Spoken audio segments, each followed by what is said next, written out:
నిరుపమాన సన్మానం. క్రీస్తు రాకడ భక్తులకు నిరుపమాన సన్మానం. పెండ్లి విందుకు సిద్ధపడండి, ప్రభు మహిమలో తరించండి.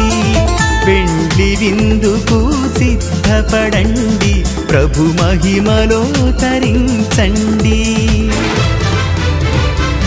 యేసయ్యా మహాగమనం, భక్తులకు అది పర్వదినం.